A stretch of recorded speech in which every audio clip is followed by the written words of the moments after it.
Day 3 na po tayo sa ating pag-develop sa farm na ito from ah, coconut and falcata into coconut and cacao farm. Ayan. So, ilan na kaya yung mga natanim natin?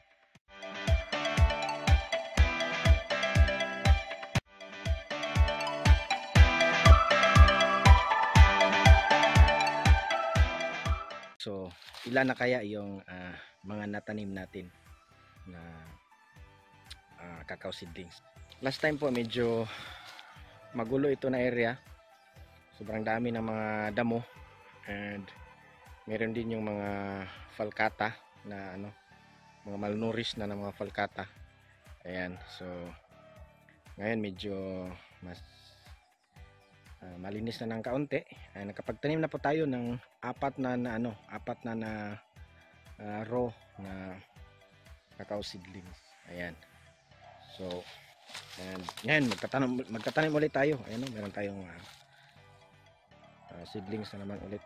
Ang goal lang po natin is makapagtanim lang ng 10 to 20 seedlings per day until ma-convert natin yung buong area na ito into coconut and cacao farm. So ayan, ito na yung mga naitanim natin. Ayan, makikita nyo po straight na straight yung line natin. Ayan, para in the near future kapag malaki na yung mga cacao natin is hindi magulo tingnan, no?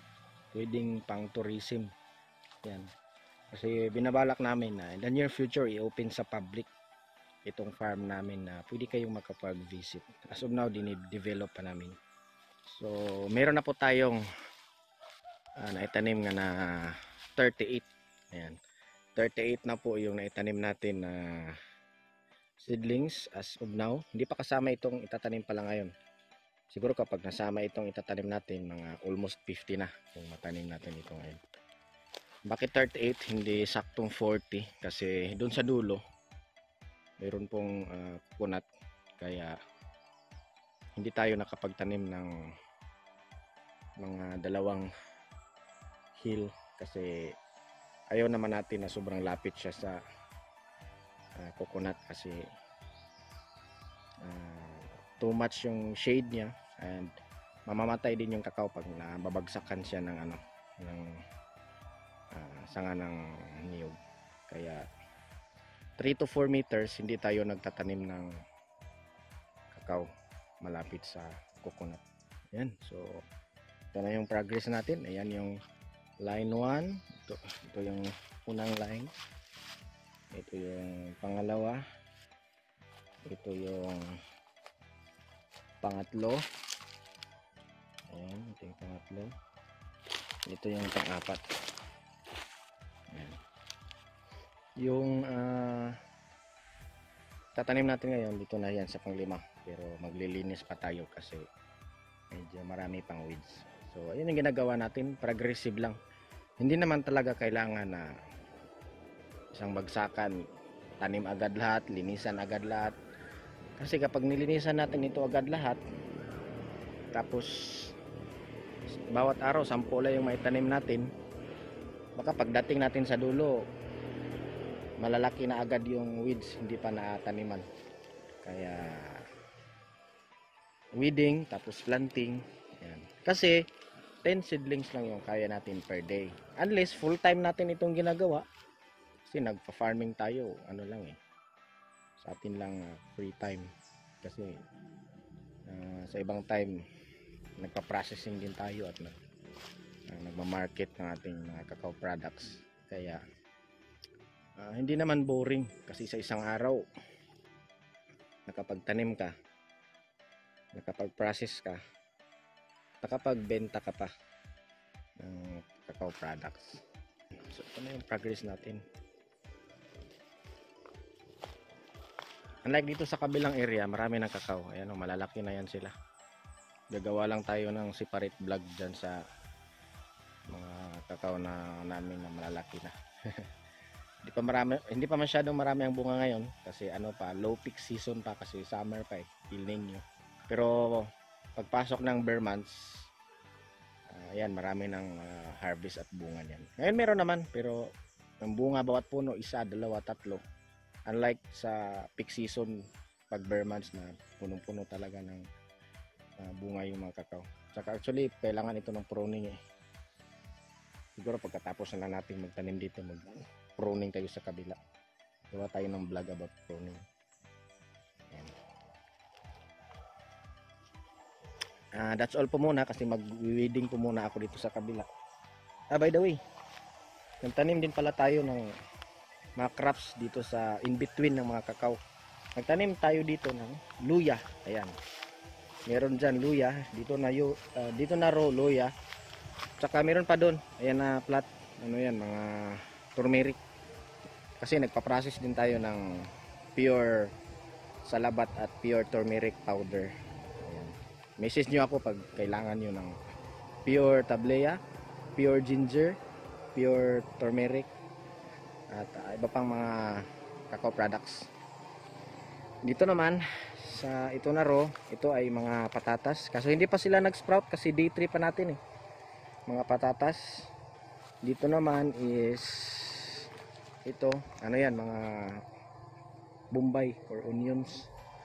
Para hindi po sayang yung pag-weeding natin. Dito sa gitna, habang maliliit pa yung mga kakao, pwede tayong magtanim ng ibang crops.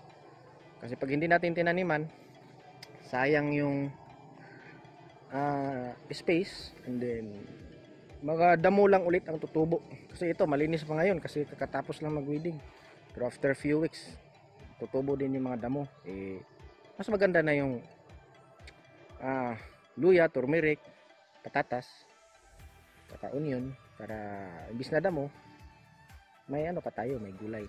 Actually sa next siguro bukas dito na area tatanim tayo ng tanglad or lemongrass. Kasi dati marami kaming lemongrass napabayaan. Ngayon mahal na ng lemongrass. Kaya tanim tayo dito ng lemongrass. Bukas na lang siguro. So dapat madiskarte tayo. Hindi lang tayo aasa sa kakao kasi kakao unang bunga niyan ano pa eh 2 to 3 years pa. Tsaka yung maturity niya 5 years pa. So long term investment yung kakao. Hindi sa madalian na pagtanim mo ngayon next year bunga agad di.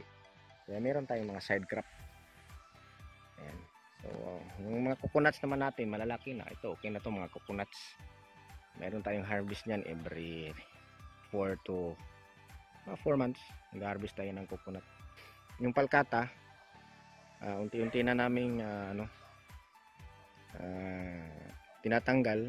Tsaka maglipat na lang kami, gagawa na lang kami ng ibang area na palkata lang talaga. Kasi yung palkata ano talaga siya, sinisira niya yung, not necessarily sinisira, pero yung shade niya kasi yung mga saging pumapayat, yung mga niyog pumapayat.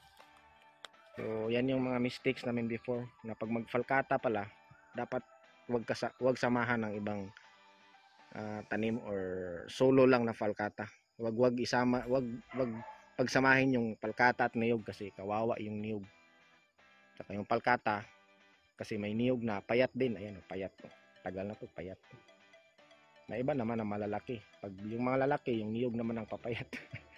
Kaya yung saging, ito isa na nga lang ang natira na medyo malusog. Yung iba, ayan, payat na. Ayan. So baka may tanong po kayo tungkol sa kakao. I'll try my best na masagot yung mga tanong nyo kapag alam ko yung sagot. Kasi hindi naman tayo agriculturist. Pag hindi natin alam yung sagot, di kontakin ko yung mga kakilala ko na agriculturist tapos i-refer ko sa inyo. Pero in terms sa pagninegosyo, I think I can give you some tips. Yung pagsisimula, pag-manage sa mga sa business side lang. Pero kapag technical na masyado, call a friend tayo. Sa tablia naman, mga basic alam natin, paggawa ng mga kakao products, mga basic. Pero yung mga in-depth na talaga, Call a friend din tayo ng mga kilala natin ng mga chocolate expert. Ayan. Hindi natin sinasabi na tayo talaga ang expert sa field na ito. Hindi po. May maraming magagaling, mas magaling pa sa atin. Ayan. Kung may tanong po kayo, message nyo po ako sa aking Facebook page, Cacao Prince PH. Ayan. Kung may tanong po kayo. Huwag po kayo magtanong dito sa YouTube kasi minsan lang ako maka open ng aking YouTube account. Mas active tayo doon sa ating Facebook page na Cacao Prince PH. Kasi doon may nag-inquire about products, may nag-inquire about farming. Sa YouTube kasi medyo magulo yung YouTube. Maraming